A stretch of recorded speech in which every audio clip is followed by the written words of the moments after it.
Bonjour à toutes et à tous et heureux de vous retrouver ce matin, ce jeudi 11 décembre 2025, au contrepoint de la santé, dont la Villa M, la célèbre Villa M. Bonjour Renaud, heureux de te retrouver pour cette nouvelle émission des contrepoints de la santé. Nous allons parler des politiques de santé en France et dans les territoires. Je salue nos consoeurs et confrères journalistes qui nous suivent. Le titre de notre émission est « La politique de santé doit-elle se faire au niveau des territoires ?» Un sujet de toujours et d'actualité de la période actuelle, relancé par le Premier ministre Sébastien Lecornu, himself, lui-même. Un sujet du centre, des centres et des périphéries qui interroge le pays, ses dirigeants et donc les professionnels de santé. 60 minutes de débat, comme d'habitude, en 3 temps. Donc enregistré ce matin à la Villa M avec 2 invités. Clara Debord, je suis très heureux. Nous sommes très heureux avec Renaud de vous accueillir. Vous êtes la directrice générale de l'Agence régionale de santé Centre Val-de-Loire. C'est la région de la ministre de la Santé, Stéphanie Rist. Exact. À Orléans, et depuis, vous êtes en poste depuis 2023. Auparavant, et ça nous intéressait beaucoup, vous avez été la directrice générale pendant 4 années de l'Agence régionale de santé de Guyane. Vous avez été aussi, entre autres, et je le souligne notamment pour notre débat, en poste comme conseillère de ministre, plusieurs ministres. Alors ça, on était dans les années 2010 à peu près, je crois, et vous avez été également cadre responsable de la direction générale de l'organisation des soins. Et le docteur Jean-François Morel, merci beaucoup d'être avec nous. Vous êtes médecin généraliste. Je vous laisse dire le village dans lequel vous exercez. C'est très beau. Bécon-les-Granites. Bécon-les-Granites, oui, ça ne s'invente pas. Et en tout cas, ça sonne bien la France de la périphérie, si vous me le permettez. Et vous êtes surtout également le président des CPTS, les communautés professionnelles de territoire de santé. Et à ce titre, donc, nous aurons effectivement un débat, une conversation qui passera à la fois des politiques nationales et des politiques locales. Alors, les CPTS, pour celles et ceux qui ne sauraient pas, ce sont des réseaux de médecins et soignants dans les territoires, travaillant dans un même bassin de population pour structurer les parcours des patients. C'est la phrase du ministère. Hein. Oui, ça me va. Ça très bien. Voilà, elles ont été créées, ces CPTS, en 2016, mais sont entrées dans la convention en 2019. Tout à fait. Les premières signatures de convention ont eu lieu en 2019, effectivement. Parfait. Nous retrouverons au cours de notre émission notre confrère Adrien Broche de Via Voice. Enfin, dans la 3e et dernière partie de l'émission, vous serez interrogé par Gérard Vincent, qui préside Santé Service, un importante structure d'hospitalisation à domicile, mais qui fut surtout le directeur des hôpitaux au ministère de la Santé et le directeur délégué général de la Fédération hospitalière de France. Je me suis demandé, c'est ce que je cherchais tout à l'heure en réalité, quand Gérard Vincent était-il directeur des hôpitaux? Je pense, écoutez, en tout cas, il nous le redira, mais c'était au siècle dernier, à mon avis. Bertrand Sommier, Gérard Vincent, bonjour et merci d'être avec nous. Bertrand Sommier, vous êtes le secrétaire général de la Fédération de l'hospitalisation privée et vous interrogerez également, vous dialoguerez avec nos invités. Merci à nos partenaires de leur fidélité. Je les cite: Camurus, Pasteur Mutualité, Point Vision, Care, Via Voice, la veille des acteurs de la santé, Hortus et l'UCDM. Je rappelle, et cela va sans doute, ça va sous-tendre notre conversation ce matin, mardi dernier, il y a 48 heures, autour de 20 heures, les députés ont enfin, malgré tout, donner un budget de la santé à notre pays à une très courte majorité, mais c'est passé. On pourrait peut-être dire ouf, on verra. On vous interrogera. Première question, Renaud. Mais en lien direct, bonjour. Première question, est-ce que vous êtes soulagé d'une part de voir un PLFSS cette année voté, quoi qu'il y a encore, c'est pas terminé, hein, mais bon, a priori ça devrait être bon, avant la fin de l'année, contrairement à l'année dernière. Et deuxième question, bien sûr, quels sont pour vous, de vos points de vue respectifs, les points saillants de ce PLFSS et ce que vous retenez et les enjeux qui s'ouvrent devant nous pour 2026 ? Madame Debord. Alors on est ravis qu'il y ait un projet de loi de financement de la sécurité sociale. C'est toujours plus enfin, ça permet de construire quelque chose en tout cas, hein, de pouvoir avoir dans les temps en plus, hein, et même presque plus tôt que d'habitude, en vérité, des certitudes sur le fait que nous ayons un projet de loi de financement de la sécurité sociale.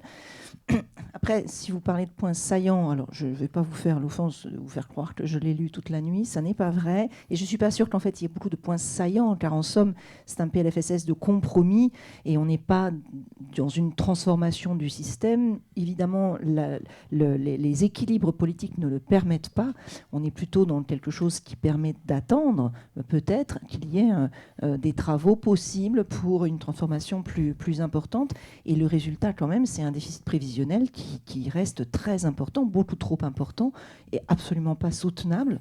Donc l'espoir que je forme, c'est que cela soit peut-être le dernier ou un des derniers dans lesquels finalement on soit toujours dans des compromis. Ça, c'est bien entendu la nature même de notre régime politique, heureusement, mais avec une vision finalement qui est encore à construire probablement, et la préparation des élections présidentielles dans 2 ans doit être vraiment l'occasion de faire marcher la machine à idées pour qu'on puisse proposer une ou plusieurs transformations ou pistes de transformation de notre système de santé pour qu'il soit plus soutenable. Frédéric Valletoux, qui était à votre place il y a un mois, donc le président de la commission des affaires sociales de l'Assemblée nationale, soulignait que c'était plus un texte financier que politique.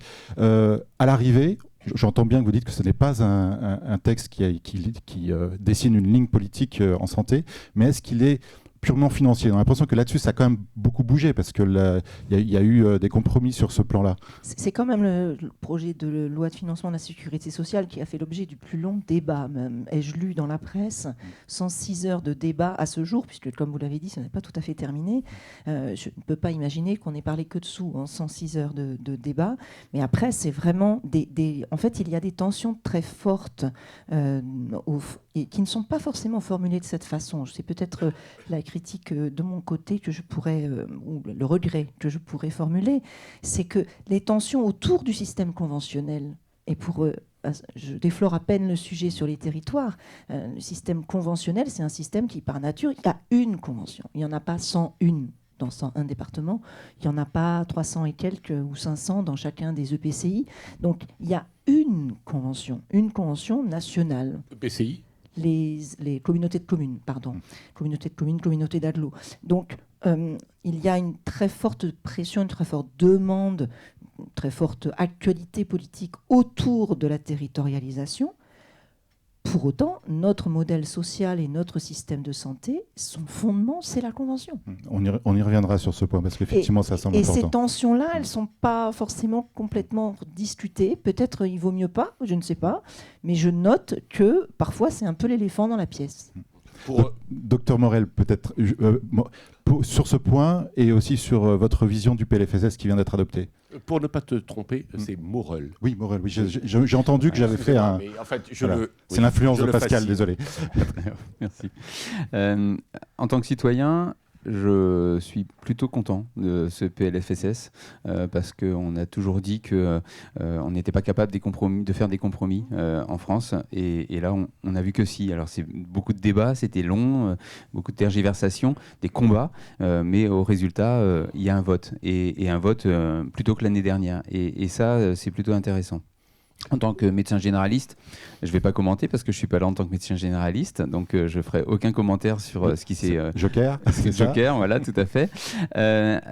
Par contre, voilà, ce qui m'intéresse en tant que président de la Fédération des CPTS, c'est l'article 20.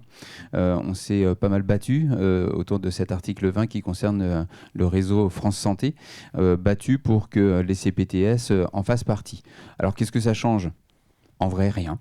Parce que finalement, on va faire ce qu'on faisait déjà, c'est-à-dire animer le réseau, regarder les besoins de la population et éventuellement mettre à leur disposition des services qu'ils n'ont pas. Donc c'est tout l'objet de la CPTS, elle va pouvoir continuer à le faire. Et finalement, ça rejoint peut-être un petit peu cette histoire de PLFSS. Est-ce que c'est le grand soir ? Non, mais on a un système de santé, on ne le dit pas souvent, qui est quand même plutôt sympa, qui est assez efficace, et quand il n'y a pas un pilote dans l'avion, qui est-ce qui pilote ? C'est le système lui-même. Et en tout cas, d'où je parle, de la Fédération des CPTS, c'est ce qu'on s'emploie à faire et on tente tout le temps on ne fait pas de politique, on est un opérationnel du territoire, mais par contre, pour nos adhérents, on leur raconte l'histoire, on leur dit où ils sont, on leur demande ce qu'ils font, on les évalue, on est en train de les évaluer, et puis surtout, on leur dit où elles vont.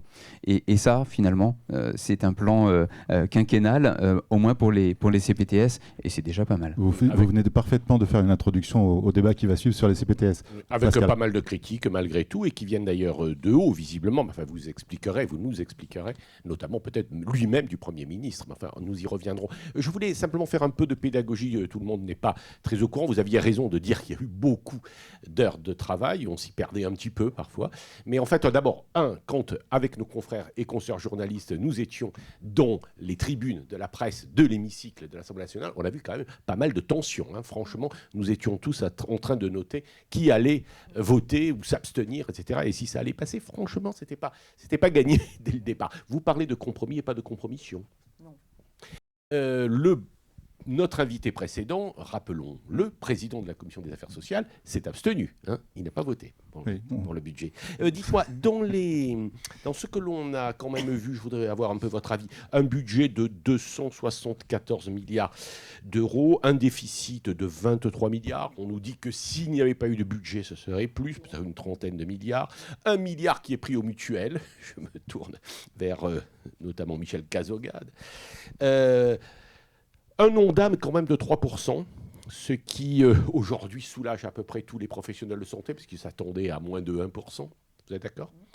Et peut-être également, on pourrait noter pour notre débat 150 millions d'euros pour les FIR, les fonds d'intervention régionaux. Moi, j'ai noté cela en particulier. Est-ce que vous avez noté d'autres points Le fonds d'intervention régionale, cette merveille de notre système de santé qu'il faut défendre absolument.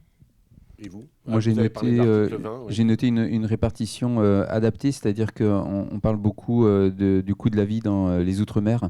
Et je voulais signaler qu'effectivement, pour nous, c'est un point particulier aussi. Les CPTS d'Outre-mer galèrent un petit peu à opérer leur mission. Et là, donc, il y a une adaptation aux Outre-mer du FIR, si j'ai bien lu. Et ça, c'est plutôt intéressant. Oui, j'ai noté ça aussi. Je voulais vous Il était déjà très important, rapporté à la population, beaucoup plus important que le FIR par habitant en métropole. Mais c'est vrai que le fait que les Outre-mer soient bien pris en compte, ça faisait partie des sujets que j'aurais aimé moi, obtenir quand j'étais en Guyane, qu'il puisse y avoir dans chaque convention signée par l'assurance maladie un volet ultramarin. J'adorerais que la loi prévoie une obligation de négocier sur des sujets, les spécificités ultramarines dans chaque convention, mais ça n'est pas encore le cas. Au-delà des tarifs différenciés. Oui, bien sûr. D'accord. Bien sûr. J'ai souvenir, par exemple, du collègue patron de la CGSS de Guyane qui a passé pas mal de temps à obtenir, et il l'a obtenu,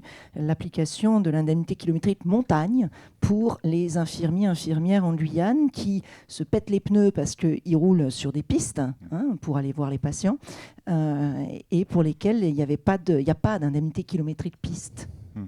Et donc, la Guyane, vous ne le savez pas, mais c'est plat. Oui, c'est tout plat. Et donc, il a réussi à obtenir, mais ça a été un boulot pendant pas mal de temps, une dérogation lui permettant aux infirmiers de Guyane de facturer l'ICA montagne. En Guyane, ça nous faisait beaucoup rire, mais c'est les private jokes. Il n'empêche que c'est un peu le signe de comment il faut tordre, en fait, quand on est dans ces territoires, les règles quand celles-ci ne sont pas pensées pour les territoires. Et pas d'ICA fleuve. Non, pas d'ICA fleuve, malheureusement. Alors, les infirmiers libéraux, en vrai, ils ne vont pas beaucoup sur les fleuves. C'est plutôt les structures d'HAD, par exemple, qui y vont et qui font un travail formidable. J'ai quand même noté également dans la loi, sous votre contrôle, Dr Morel, 5000 maisons France Santé labellisées. C'est, je crois, dans le PLFSS. Noté. Peut-être. Oui, c'est bien l'objectif, tout à fait. C'est 5000, l'objectif de labellisation. Comme vous le savez, ça n'est pas une disposition obligatoire, la labellisation, et c'est la convention qui suivra, qui permettra aussi de faire bénéficier certains financements du fait de certains développements, certaines propositions émanant des CPTS elles-mêmes et dans le cadre conventionnel. Mais là, pour le moment, on en est à la création d'un réseau plus lisible pour les habitants. Docteur Morel ? Oui. Non, juste pour dire que si on s'est battu pour être dans le réseau, c'est pas pour mieux le détruire, au contraire. Aujourd'hui, la définition est encore à préciser et il y a du travail. Il y a beaucoup de travail autour de cette proposition et on sera au rendez-vous, bien sûr, pour lui donner encore plus de sens. Mais c'est vrai que la lisibilité pour la population, on voit avec le sondage, mais vous allez y revenir tout à l'heure, que ça compte et ça fait partie de nos missions, de rendre lisible le système dans le santé. centre du sujet. Un point qui est de politique générale, est-ce que vous êtes surpris et comment vous prenez les toutes premières positions du Premier ministre, Monsieur Lecornu, sur les ARS, bien sûr. On sent que l'attaque est lourde. Et puis sur sa position très, j'allais dire, sénatoriale, puisqu'on sait que c'est un sujet qui l'intéresse.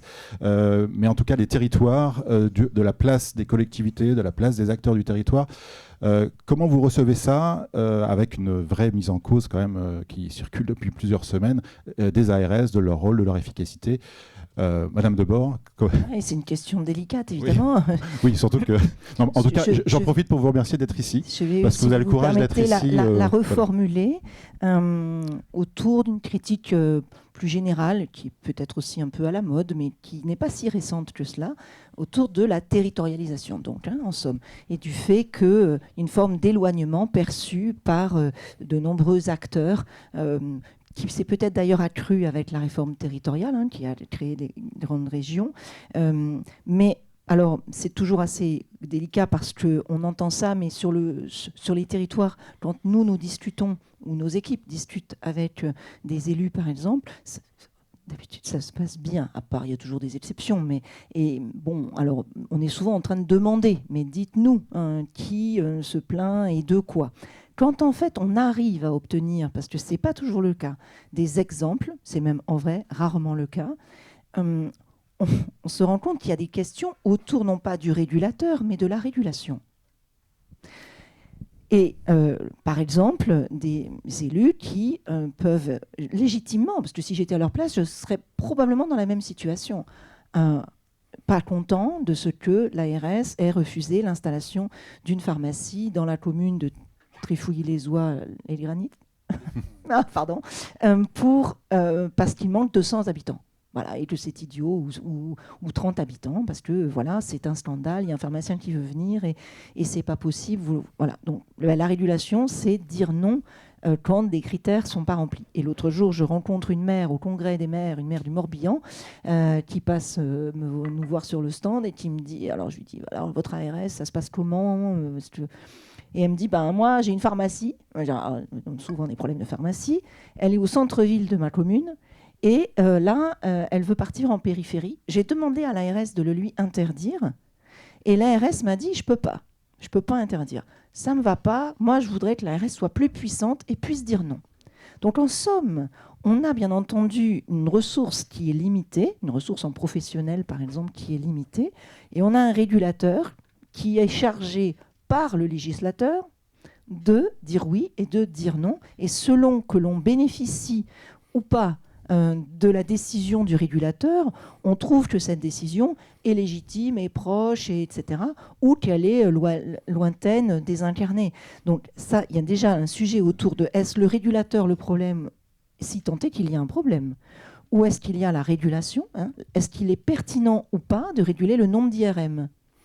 Et si oui, comment? Est-ce qu'on fait une régulation prix-volume ou est-ce qu'on fait une régulation par nombre d'implantations? Jusqu'à présent, le régulateur a dit que c'est le nombre d'implantations qui compte. Maintenant, on pourrait considérer qu'il faudrait réguler autrement ou ne pas réguler du tout et laisser la main invisible ou la concurrence échevelée se faire, sachant qu'on aura toujours le même nombre de radiologues et de manip radio et qu'on sait finalement quels seront les pôles qui vont en bénéficier. Ça ne sera pas les territoires les périphériques, ce seront les territoires les plus attractifs. Donc la question c'est, non, je crois, non pas la régulation mais le régulateur. Et ce régulateur est-il assez puissant ou pas assez puissant? Et enfin, un dernier point peut-être. Je n'ai pas rebondi tout à l'heure pour vous laisser évidemment le temps, mais il n'y a pas, je vais peut-être heurter, il n'y a pas de pilote dans la santé. Et je crois que ça n'est pas comme ça que le système de santé s'est monté. Et c'est grâce à ça qu'on a un bon système de santé. On a un système de santé, c'est pas une seule tête, c'est pas le centre qui décide pour la périphérie ou en haut qui décide pour en bas. On est sur des acteurs privés. La plupart des acteurs du système de santé sont des acteurs privés. Et même les acteurs publics ont à optimiser leur production. Donc en somme, on est sur une situation où on a des acteurs qui produisent du soin, de la prévention, etc. et qui cherchent à optimiser celle-ci avec les meilleures ressources, etc. Là, dans ces conditions-là, le travail du régulateur, il se trouve que maintenant c'est l'ARS, demain ça pourrait être qui vous voulez, il est là pour essayer d'amener à créer des consensus sur les territoires, à des niveaux très infraterritoriaux, jusqu'à des niveaux régionaux. Quand il faut aller aider un établissement, une offre de soins qui se casse la figure, nous appelons le CHU du coin. Et quand les CHU de Centre-Val de Loire sont en très grande difficulté avec la bronchiolite ou avec que sais-je, nous appelons nos amis, nos collègues d'Île-de-France. On se passe les bébés, les SAMU travaillent en inter. C'est comme ça qu'on fait. Oui. Pour l'instant, vous prenez plutôt les bébés de Paris-Île-de-France. Oui, en ce moment, oui. Mais dans 15 jours, ça peut être l'inverse. Donc, en somme, le système de santé, c'est pas quelqu'un qui décide pour les autres. Ça n'est pas vrai. Ça n'est pas comme ça que ça a été monté. On ne dit pas à un médecin comment il doit travailler. On ne dit pas à un SAMU comment il doit orienter ses patients. Et moi, ça me va très bien. Je ne suis pas au-dessus du système de santé, ni l'ARS, ni moi. On est en dessous et on essaye de tenir, de supporter. On se fait beaucoup taper dessus. C'est très injuste et c'est très difficile pour les équipes. C'est très difficile pour les équipes qui sont à Issoudun ou à Châteauroux de s'entendre dire qu'elles ne connaissent pas les territoires alors qu'elles y sont depuis 10 ans face à des équipes qui ont un grand talent, mais qui tournent aussi beaucoup plus vite. C'est ce que vous attendez du rapport qui a été commandé à l'IGAS, l'IGA et l'IGF sur ça? Est-ce que vous attendez qu'il fasse remonter ce que vous dites, cette réalité? C'est une mission d'appui. Et comme les missions d'appui des corps d'inspection, c'est une mission pour aider le gouvernement à mettre en œuvre une réforme. Donc vous attendez à ce qu'il reflète cette réalité que vous décrivez? Ils sont chargés d'appuyer la mise en œuvre de la réforme. Il y a simplement une petite question à Clara Debord. Il y a plusieurs types de critiques. Mais enfin, c'est vrai... Alors, c'était aussi l'anniversaire, parce que finalement, vous avez été créé à peu près en 2010, hein, c'est ça, donc, par Madame Bachelot, par le ministère Bachelot. Donc, bon, 10 ans ou 15 ans. Après le rapport Ritter, qui est quand même à relire, rapport Ritter de 2008, qui était quand même extraordinaire dans à la fois la présentation des problèmes de l'époque et des défis, et qui sont les mêmes aujourd'hui. Hein, je suis désolée, hein, mais les parcours et tout ça, c'est toujours pareil. Hein, et qui aussi... a été le rapport qui a conduit à la création d'établissements publics. Je voulais dire, oui, parce que c'est vrai que le temps passe, il a raison. Mais je voulais vraiment vous dire une chose. C'est en fait, vous avez été donc critique, vous l'avez quand même dit, ces très grandes régions, ça c'était une période qui est passée sous, d'ailleurs le Premier ministre Valls, et finalement on vous a fait de très grandes régions, la vôtre elle est immense. Non, la mienne est petite, moi c'est 6 départements, donc ça va. Oui, d'accord. Enfin bon, prenons par exemple vos voisins de Bordeaux, etc., c'est absolument 12. Donc. Alors ça c'était une première critique, et la seconde, je me souviens que quand vous avez été créé, on vous traitait quand même de préfet sanitaire. Une petite pensée à Gérard Vincent, qui a dû dire ça aussi, préfet sanitaire à l'époque, on verra comment il le dit, mais surtout une petite pensée à Hervé Lemoff, qui était le président de la conférence des DG de CHU et qui vous avait traité de préfet sanitaire. Donc moi, ça ne me gêne pas. Vous n'étiez pas tellement mais ce n'est pas une au-dessous. critique d'être préfet sanitaire, si. D'accord, oui. Enfin là, il y a une critique entre préfet et directeur d'ARS. Vous êtes d'accord entre préfet et directeur d'ARS?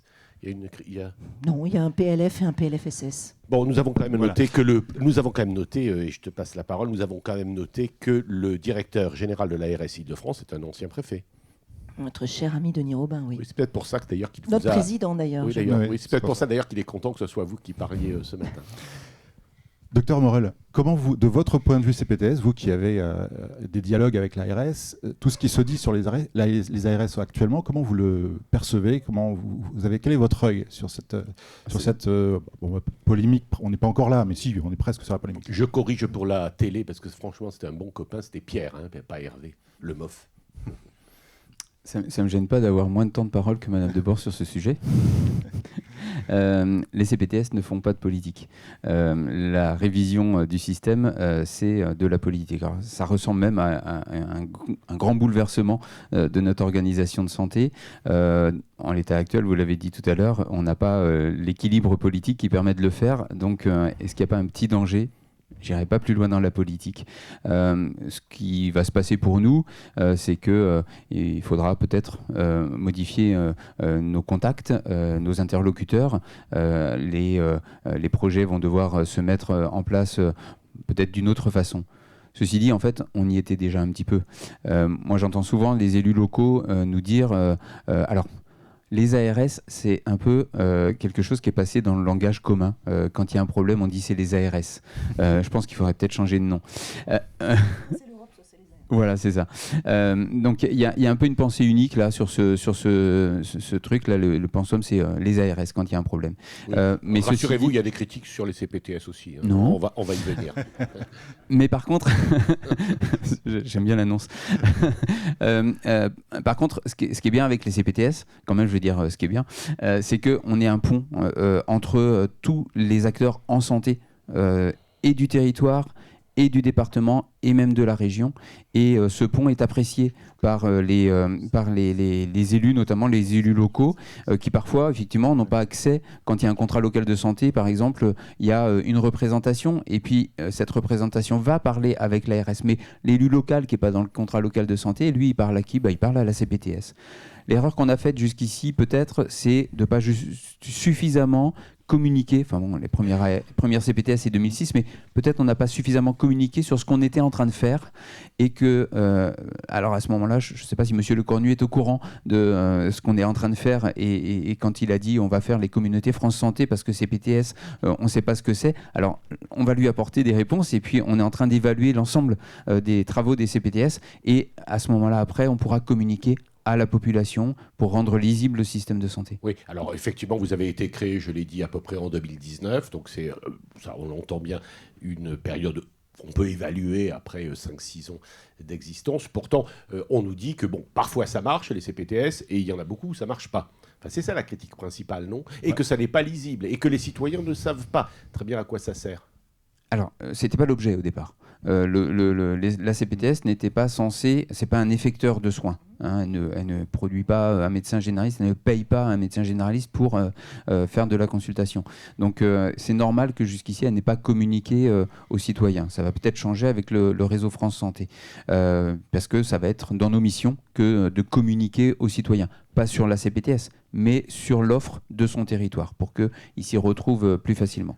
Alors, sur ce sujet, il faudra peut-être nous rappeler en quelques mots les missions. Avec qui, sur quel territoire ? Parce que je pense que justement, cette définition des CPTS et le rôle, les missions de CPTS sont finalement assez peu connus. Et peut-être une question complémentaire, c'est vous estimez qu'il faut combien de temps ? Parce qu'on voit bien qu'il y a une histoire de temps donné aux structures de se mettre en place. Il faut combien de temps pour mettre en place et rendre efficace une CPTS ? 3 ans. Mais c'est du back-office, la CPTS. Ah oui, c'est du ça. back-office. Il n'y a pas besoin de connaître le back-office pour pouvoir être un patient heureux. C'est une erreur que vous retrouviez dans le débat, en fait. Non, pas du tout. Non, non, au contraire, c'est un outil formidable. Alors, il faut le mettre dans le débat, il faut le mettre dans le PLFSS. Mais 3 ans, effectivement, 3 ans, c'est on a mené une grande enquête là en début d'année où on a eu 300 et quelques CPTS répondantes et on a constaté qu'effectivement, ce n'est qu'au bout de 3 ans. Créer un parcours, vous parliez de parcours tout à l'heure, créer un parcours, ça ne se fait pas comme ça. C'est pas entre 4 ou 5 personnes, c'est un territoire, c'est 260 professionnels. En France, à peu près, 750 qui ont signé la convention et qui couvrent pas loin de 90% du territoire. Voilà. Bon, et puis, soyons directs, parce que le temps passe, ça coûte combien ? C'est quoi les budgets ? Le budget global, c'est à peine 0,1% de l'ONDAM. 150 millions. 150 millions. Voilà. Après, la critique. Alors, d'où vient-elle la critique ? Principalement d'un syndicat qui infuse beaucoup de ses influences, y compris jusqu'au Sénat, je crois savoir. Mais l'AMEX a voulu faire une enquête sur les CPTS. Elle a auditionné une CPTS et des caisses. Bon. Au-delà de la méthode, on entend la critique et on entend effectivement, parfois la CPTS, ça dysfonctionne. Bon, moi je veux bien. Aujourd'hui, moi je ne suis pas capable et je ne sais pas qui est capable. En tout cas, pas sûr que la méthode qui a été utilisée permette de le conclure, ni même celle du Tour de France, même si le Tour de France qui a été fait qui a été commandé il y a 2 ans par le ministère, lui, le Tour de France, il a consulté plus de CPTS. Et là, il a fait des recommandations qui étaient assez intéressantes. Mais en vrai, il n'y a pas eu encore d'évaluation. On pensait qu'avec l'accord conventionnel et tous les indicateurs qu'on a à remplir dans une CPTS, on pensait qu'on allait pouvoir suivre l'évolution de ces indicateurs. Ce n'est pas possible. Donc ça veut dire qu'il va falloir faire une vraie enquête auprès des CPTS. On est engagé avec Sciences Po, la chaire santé de Sciences Po. On a commencé cette enquête. On va avoir des premiers résultats vers le mois de mars. Et pendant 2 ans, on va faire tourner l'enquête et on va avoir enfin de la donnée. Les missions, vous me demandiez une mission, accès aux soins non programmés, accès médecin traitant, parcours, ça c'est vraiment le cœur de mission de la CPTS, prévention. Et ça, la prévention, il y a une absence de gouvernance totale de la prévention dans les territoires. Les CPTS, en lien avec les contrats locaux de santé, sont en train de s'en saisir. Et puis, crise sanitaire, je l'oublie tout le temps, celle-ci.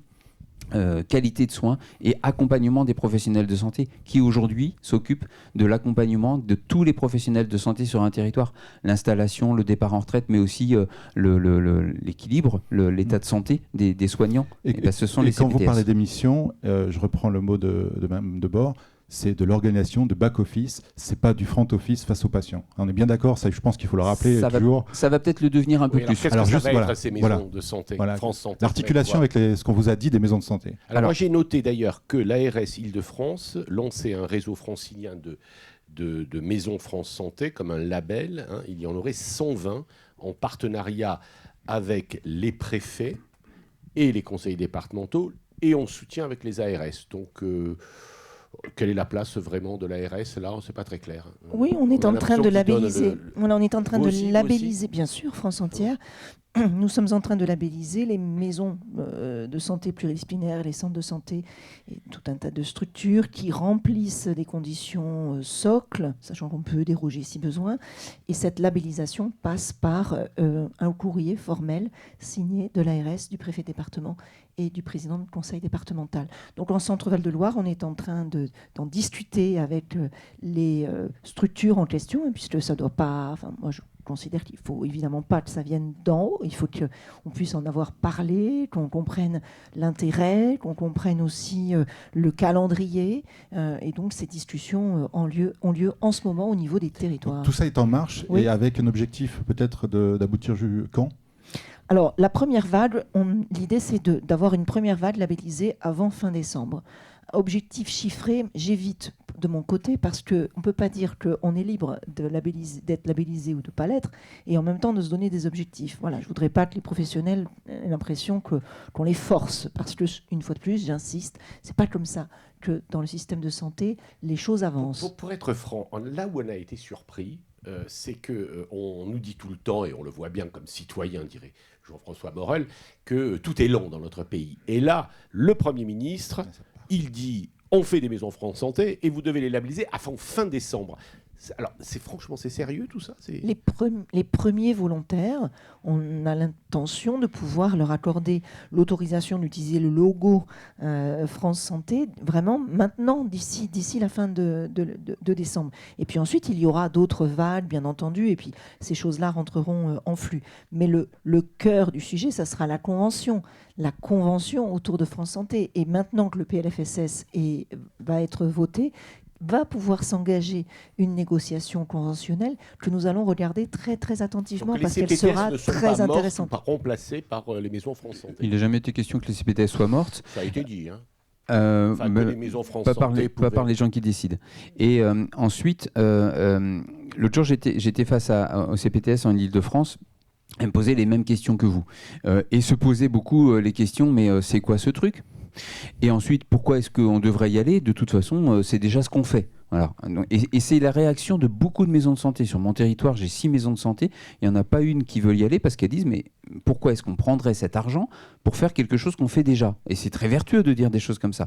Donc voilà, pour l'instant, les maisons de santé ont un petit peu de retenue. Donc qu'est-ce que je disais au CPTS l'autre jour en Ile-de-France, c'était samedi dernier, je leur disais, vous me demandez de donner du sens à quelque chose qui vous paraît insensé.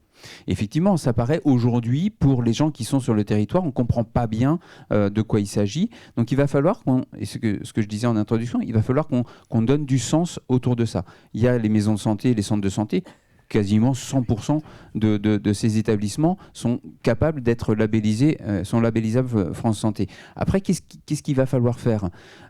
Je vais vous parler de mon territoire. Sur mon territoire, j'ai 6 maisons de santé. J'ai à peu près 80% des professionnels qui travaillent dans ces maisons de santé. Je vais m'intéresser aux 20% qui restent. Les 20% qui restent, qu'est-ce que je vais faire ? Je vais leur proposer le label. Je vais leur proposer de bénéficier de ces financements, justement pour leur faire monter cette petite marche qu'ils n'ont pas encore montée et qui va leur permettre de faire de la coordination, de participer plus facilement au service d'accès aux soins s'il y a besoin. S'il n'y a pas besoin, ils vont continuer à faire pareil. Mais surtout d'apporter un service à la population. Pour reprendre un peu le mot de Pascal, on a quand même l'impression que dans l'opération, il y a de façon immédiate jusqu'à fin décembre une question de label, de com, et ensuite on va parler du fond avec les conventions. On a l'impression que c'est un petit peu on a inversé les priorités parce qu'il y avait urgence à faire ce label, à habiller avec un logo, vraiment c'est très surprenant. Alors on ne va pas critiquer que ça aille vite pour une fois, mais on se demande dans quel ordre ça doit se faire et est-ce que ça vous déstabilise ou pas sur le terrain, parce que comme vous disiez, il y a beaucoup de gens qui sont réticents face à ça. De façon générale, je crois que c'est pas inutile de s'intéresser à la com. Vous savez que j'aime beaucoup cela. Je pense que ça participe du récit, de la confiance que nous avons, du maillage que nous avons de notre système de santé. Ce que je veux dire, c'est que notre système de santé notre modèle social souffre d'une grande invisibilisation. Il souffre d'une grande invisibilisation. Et moi, personnellement, j'aimerais labelliser tous les taxis conventionnés. J'aimerais qu'on ait du France Santé sur tous ceux qui reçoivent de l'argent de l'assurance maladie. Et on arrêterait de parler de déserts médicaux comme s'il n'y avait rien. Je ne dis pas que c'est facile de vivre dans un désert médical, mais il y a des médecins qui me disent mais il y en a marre d'utiliser les termes déserts médicaux. Moi, j'en parlais l'autre jour avec des médecins d'Eure-et-Loir. Mais nous, on est là. Nous, on est là, on bosse, arrêtez de parler de déserts médicaux. En plus, c'est repoussoir. Et puis, nous, on fait un boulot de super, on travaille en interpro, on a monté le SAS. Enfin, il y a un côté assez insupportable, et pas seulement manifestement pour moi, mais aussi pour beaucoup d'autres, de cet entretien autour de sentiment d'abandon. Alors oui, c'est difficile, oui, c'est vrai, c'est difficile, mais non, il n'y a pas rien. Et l'assurance maladie, elle est là. On va écouter les citoyens, si vous le voulez bien. Oui. Et puis, juste le dire, là où M. Lecornu nous challenge, c'est effectivement de nous rendre visibles. Et ben, on va le faire. Eh bien, Adrien Broche de Via Voice. Adrien, merci de venir nous présenter le sondage que vous avez fait spécifiquement pour les contrepoints de la santé. Alors, la vision des citoyens sur les territoires, le manque d'offres de santé ou pas, je dirais, est-ce qu'on arrête de parler de déserts médicaux ? Quel est le retour des citoyens français ?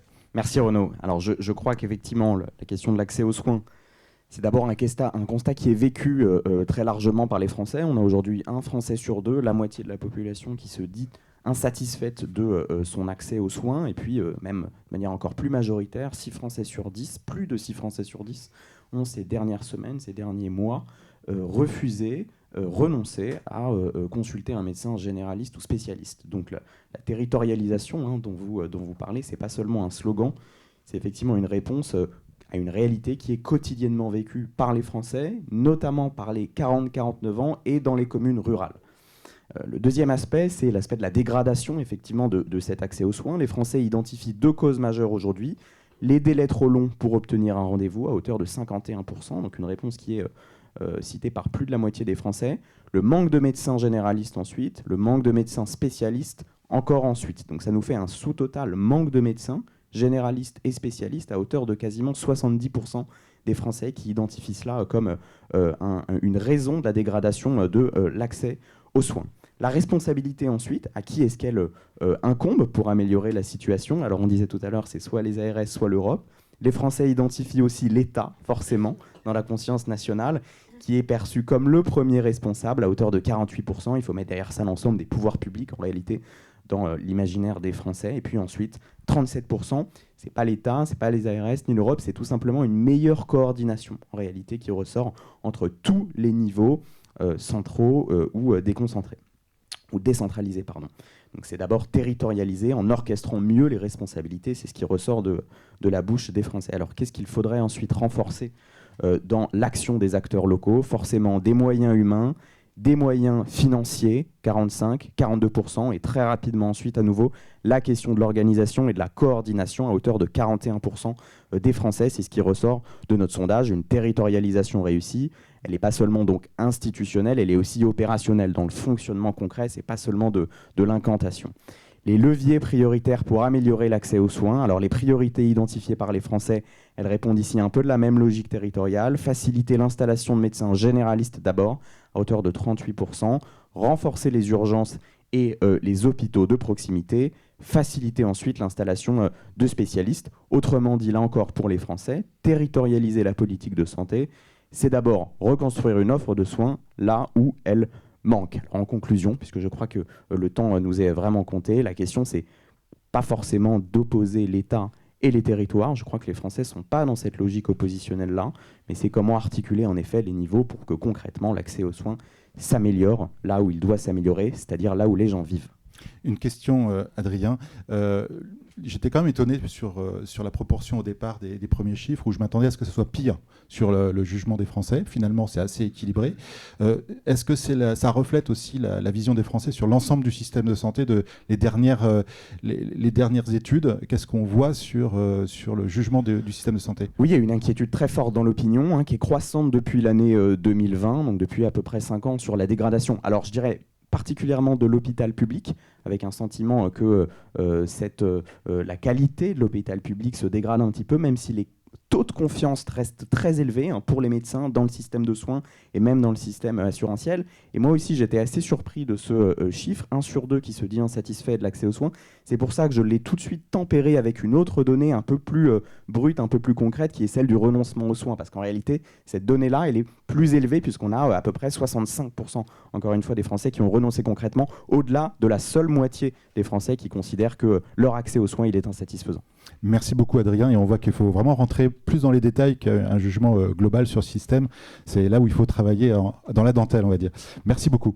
Voilà, nous recevons maintenant, dans le cadre de notre conversation des contrepoints de la santé, Gérard Vincent, que nous appelons et qui va nous rejoindre et qui va dialoguer avec nous. Je rappelle que Gérard Vincent a été l'ancien directeur des hôpitaux. Il nous précisera les dates au ministère de la Santé et qu'il fut surtout pendant plusieurs années le délégué général de la Fédération hospitalière de France. Merci d'être avec nous et je vous donne la possibilité maintenant de dialoguer avec nos invités. Donc je peux dialoguer, poser des questions, mais pas vraiment dire ce que je pense, c'est ça? Non, pas du tout. Nous savons que c'est difficile de vous empêcher de faire des commentaires, je vais dire ce que vous pensez. Je vais quand même être bref.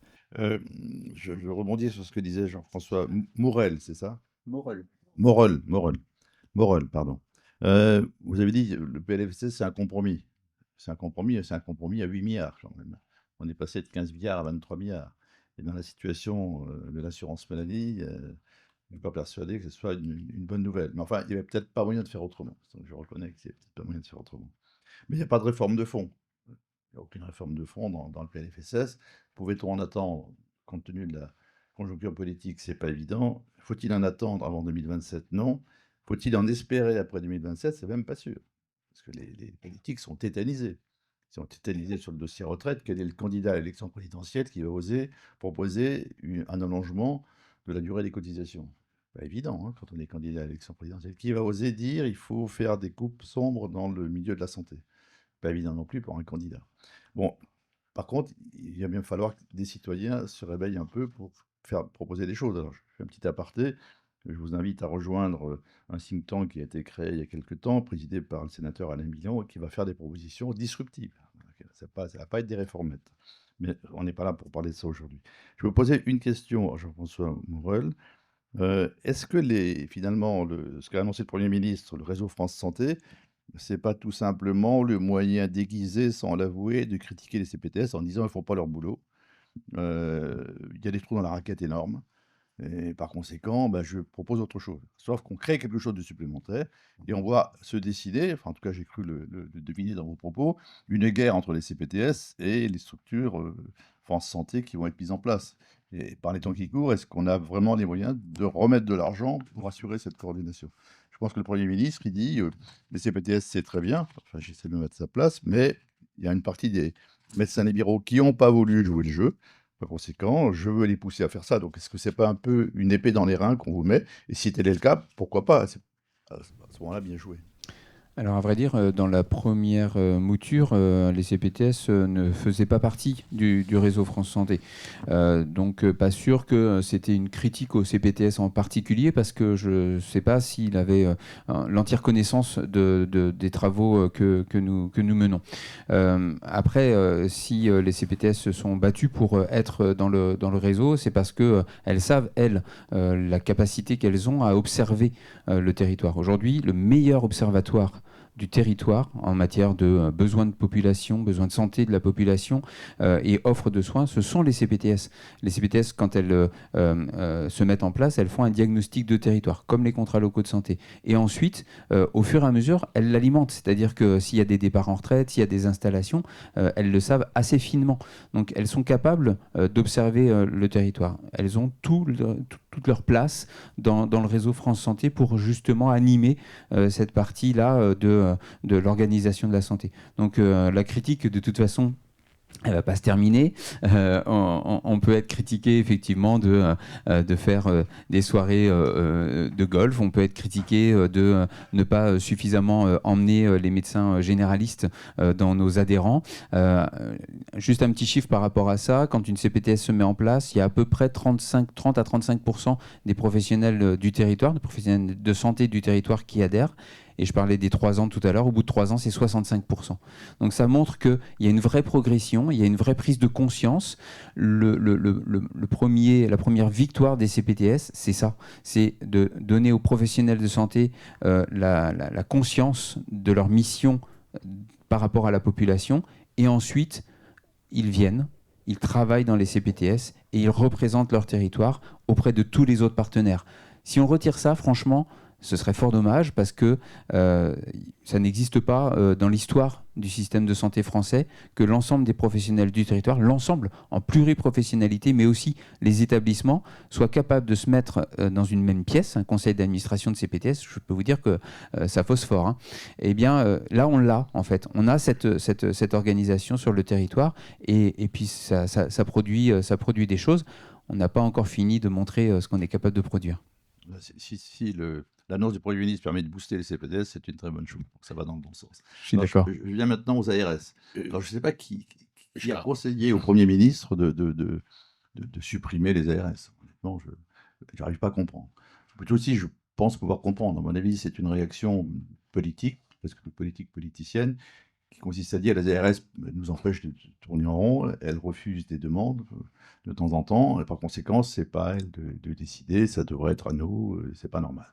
Et à mon avis, c'est la raison principale. Je me trompe peut-être, mais je le ressens comme ça, en tout cas. Alors, la vraie question, c'est pas de savoir s'il faut supprimer les ARS, il faut bien un pilote et un régulateur. Alors, Clara disait, il n'y a pas de pilote. Si, il y a quand même un pilote, heureusement. Oui, c'est vrai, c'est vrai. Moi, je pense qu'il faut un pilote et un régulateur dans le système de santé. Le problème, c'est pas de savoir s'il faut supprimer les ARS, le problème, c'est de savoir à quel niveau il faut les positionner. Et la question que je pose, je la pose à tout le monde, parce que Clara aura peut-être du mal à répondre. Est-ce qu'il ne faudrait pas faire ce qu'ont fait la plupart des autres pays européens, à savoir placer l'équivalent des ARS dans ces pays sous la coupe des régions? C'est une vraie décentralisation. Donner au président du conseil régional l'autorité sur une administration sanitaire qui serait l'ARS. On ne change pas le pilote et le régulateur dans sa constitution, mais dans son rattachement simplement, parce qu'aujourd'hui, le système, il n'est pas responsable. Le système, il est irresponsable. Un élu, quel est l'intérêt d'un élu d'accepter la fermeture d'une petite maternité dangereuse ou d'un service de chirurgie qui n'est pas efficient, alors qu'il ne paye pas et qu'il a des coups à prendre?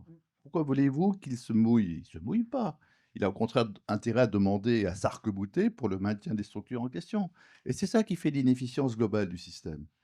c'est qu'on n'arrive pas à doter de moyens supplémentaires les établissements ou les services qui bossent beaucoup et qui peinent, parce qu'on maintient des structures qui sont devenues inefficientes. Le système, il bouge, la médecine, elle a bougé, et notre système, il bouge pas. Donc, j'aimerais que vous réagissiez, éventuellement l'un et l'autre. Le maire de, je ne me souviens plus, mais qui a donné de l'argent pour que les femmes viennent. Saint-Amand. Saint-Amand, c'est chez vous? Oui, c'est dans le Cher. Alors, Vous avez réagi? non, bien sûr que non. La question que vous posez, c'est donc à la fois une question de gouvernance, mais aussi un sujet autour de l'ORDAM, en somme. C'est-à-dire des ressources assurance maladie qui soient régionalisées et sur lesquelles les acteurs régionaux, pourrions-nous dire de façon générale, soient responsabilisés. Là où je vous rejoins tout à fait, c'est qu'il y a une grande irresponsabilité dans le système de santé. Je ne parle pas spécialement des acteurs eux-mêmes de soins. Mais par exemple, pour en revenir sur le FIR dont nous parlions tout à l'heure, le fonds d'intervention régional, qui est la manière que le système a trouvé pour régionaliser la santé, c'est-à-dire mettre un petit peu moins sur les tarifs et un petit peu plus sur des financements forfaitaires qui sont à la main de l'ARS et laquelle le distribue de façon, en plus des crédits qui sont fongibles, je peux vous dire que le FIR, ça fait beaucoup d'envieux. Et le nombre d'acteurs qui sont hors système de santé et qui rêvent de mettre la main sur le FIR, il y en a beaucoup. Donc c'est vrai que parfois, j'ai parfois le sentiment que nous sommes au niveau de l'État en général, des collectivités et de tous les services publics, on est là avec les CEPAM à défendre le modèle social et parfois à se sentir un peu seul. Merci beaucoup, Gérard Vincent. Voilà, nous avons le plaisir de recevoir Bertrand Sommier, le secrétaire général de la Fédération de l'hospitalisation privée, qui va vous interroger, Clara Debord et Jean-François Morel. Merci, d'abord. Comme je vais vous poser une question très orientée, forcément, sinon ce ne serait pas drôle, peut-être 2-3 éléments de contexte. Monsieur Pascal, je reprenais le titre de la séquence. La politique de santé doit-elle se faire au niveau des territoires? J'ai eu le sentiment d'avoir une équation à au moins 2 inconnus, pour ne pas dire plus. La politique de santé, et territoires. Donc peut-être 2 mots sur la politique de santé, parce qu'en plus on est sur une séquence PLFSS qui nous interroge toujours tous un peu quand même, c'est-à-dire effectivement pas l'approche systémique. Je ne vais pas m'étendre sur le sujet, mais néanmoins, peut-être un premier prérequis à cette réflexion territoriale. Qu'est-ce que c'est que notre politique de santé aujourd'hui en France? Il n'y a pas de débat public, pas de débat Parlement, réellement, sauf cette année, effectivement, parce qu'on part quand même d'un texte un peu compliqué, pas dire autre chose, et pas de SNS publié. Donc, les directeurs d'agence, les directrices d'agence ont pris la responsabilité de PRS sans SNS. SNS, Stratégie nationale de santé. Bon. Et ça, on a un sujet, effectivement, aujourd'hui, on n'a pas de priorité, pas de moyens associés, pas d'évaluation. Bon. Ça, c'est le premier point. Le deuxième point, la notion de territoire. Alors, je vais peut-être faire deux pas en arrière, très rapidement. Ma santé 2022. D'où sont issues notamment toutes les approches territoriales, et ce qui était une très belle dimension, une très belle dynamique. On revenait sur les territoires, sauf qu'on a créé un millefeuille. On a une stratification de territoires incroyable. Nous, on a fait le test au moment du Ségur, on a carotté sur plusieurs territoires, on a trouvé entre 16 et 20 niveaux de territoires différents, avec des corpus réglementaires qui n'ont rien à voir les uns que les autres, qui se recroisent, et parfois, effectivement, avec des missions qui sont identiques. Bon, ça, c'est la première chose. Et donc, en sortant du Covid, au moment ce qu'on a appelé le Ségur de la santé, il y a eu un des piliers, qui était un pilier territoire, qui a été mis effectivement à la discussion. Et là, il y avait eu un consensus unanime de tous les acteurs hospitaliers, de ville, médico-sociaux, sociaux, en disant il faut qu'on vienne reprendre les décisions au plus près des territoires. Donc, redéfinir la gouvernance des territoires. En fait, ce qui était appelé, c'était une nouvelle démocratie de santé sur les territoires. Il fallait la redéfinir.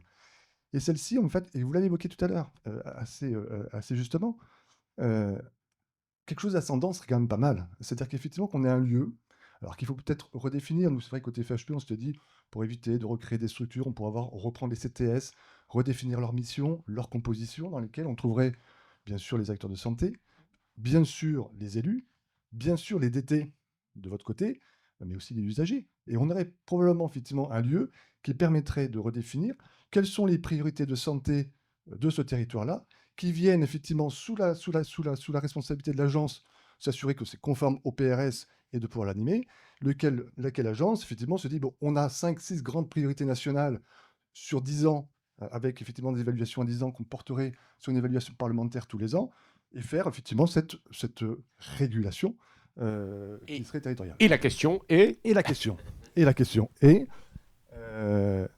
est-ce qu'on a le socle aujourd'hui de cette approche territoriale? Est-ce qu'on a posé effectivement cette stratification? Qu'est-ce qu'un territoire? Est-ce qu'on a une politique de santé qui le permet? Alors moi, je pense que oui, on ne peut pas avoir un seul territoire pertinent.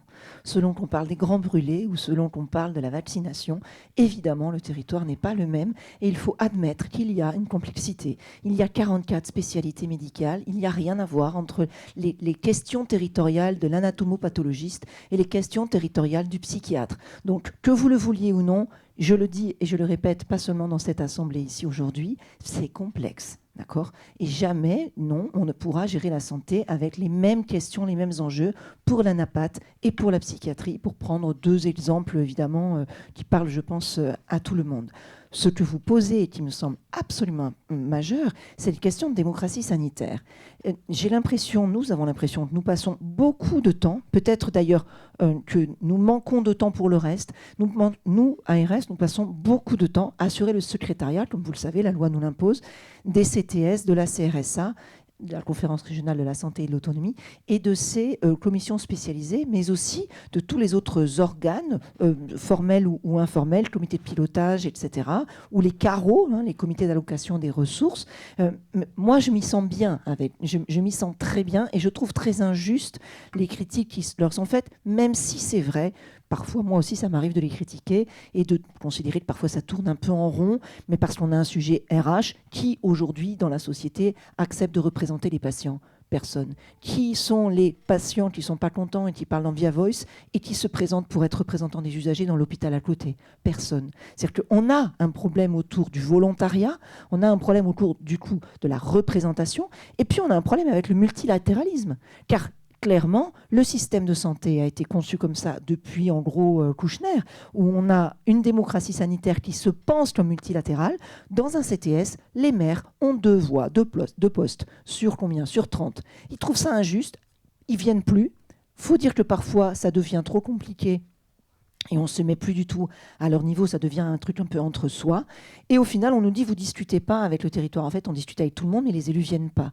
Les élus, les élus de premier rang ne sont pas à l'aise, on va dire ça comme ça, pour venir en conférence régionale de la santé et de l'autonomie. Le président du conseil régional, il ne va pas au même titre que les 102 personnes, puisque le CRSA, c'est 102 personnes dans ma région. Être un parmi les 102, ça leur est intolérable. On va demander à Jean-François Morel son avis, parce que le temps passe, on va terminer. D'accord.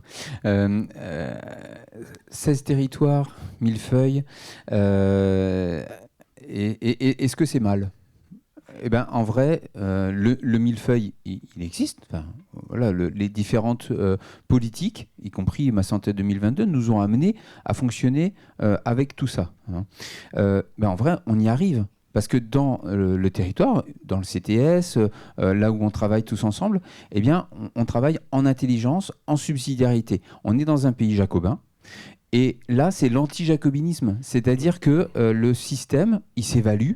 Il y a beaucoup d'évaluations qui sont faites, nous les premiers, je le redis, mais le système, il s'évalue. Il n'y a pas de PNS, mais ce n'est pas grave, c'est le système lui-même qui s'organise. Et parce qu'on a l'intelligence collective, qu'on se retrouve dans les conseils territoriaux de santé et que chacun vient y mettre sa petite pierre, eh bien, si on est capable de le faire comme dans une équipe de sport, une équipe de foot par exemple, chacun, c'est celui qui marque le but qu'on retient, mais derrière, il y a tout le monde qui joue en fait. Eh bien, on est aujourd'hui sans gouvernance peut-être, mais la gouvernance, elle est dans le territoire. Il y a Mintzberg qui dit, un sociologue qui dit, dans la santé en particulier, ça ne peut pas venir d'en haut. Ça doit venir d'en bas. C'est le système qui doit se gouverner lui-même.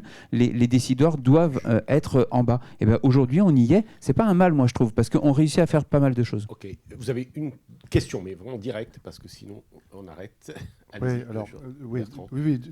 très vite. Mais, Très vite. Alors, je ne partage pas, hein, vous l'aurez compris, parce qu'effectivement, on a faut avoir la vision aussi patient. Aujourd'hui, la notion de territoire par un patient, elle est demandée à un patient, effectivement, de quel GPTS, GHT, machin, truc. Il n'a pas besoin, de ça. Non, mais je reviens, parce qu'on a un problème. En fait, le vrai sujet, vous n'avez pas besoin, il y a un sujet de coordination. Et c'est là où j'en viens pour ma question.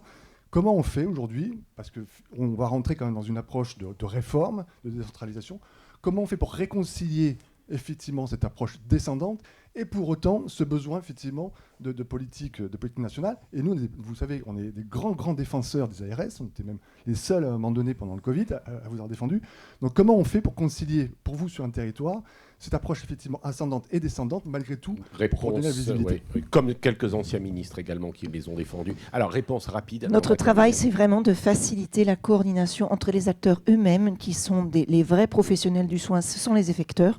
Alors, et c'est à eux de trouver les meilleurs moyens pour organiser les parcours. Voilà, et on aura compris que Bertrand Sommier, pour le dîner de Noël, ne voudra pas de millefeuilles, mais en revanche, j'aime bien les carottes. Il veut carotter. C'est bien. Merci d'avoir été avec nous. Clara Debord, Dr Morel, merci beaucoup d'avoir participé à cette séquence des contrepoints de la santé. Merci encore d'être présent parce que, pour tout vous dire, on a eu un petit peu de mal à trouver un directeur d'ARS qui veuille bien s'exprimer dans ces temps un peu troublés pour les ARS. Donc, merci encore. Nous arrivons à la fin de cette émission. N'hésitez pas à nous faire part de vos commentaires sur YouTube, sur les plateformes de podcast, de vous abonner. J'insiste un peu parce que c'est quand même ça nous aide. Et puis, bien sûr, merci à nos partenaires, Camurus, Pasteur Mutualité, Point Vision, Care, Via Voice, La Veille Acteurs de Santé, Hortus et l'UC2M. Merci à toute l'équipe qui a réalisé cette émission, Françoise Millet à l'organisation. Et il y a du boulot. Nathalie Rattel à la valorisation sur La Veille et sur les chaînes des contrepoints et les réseaux sociaux. Emmanuel Tay et Nathan Collin à la technique. À très vite pour un nouveau numéro. On espère la ministre de la Santé. Et d'ici là, très bonne fête. Et disons avec Spinoza, renonçons aux passions tristes.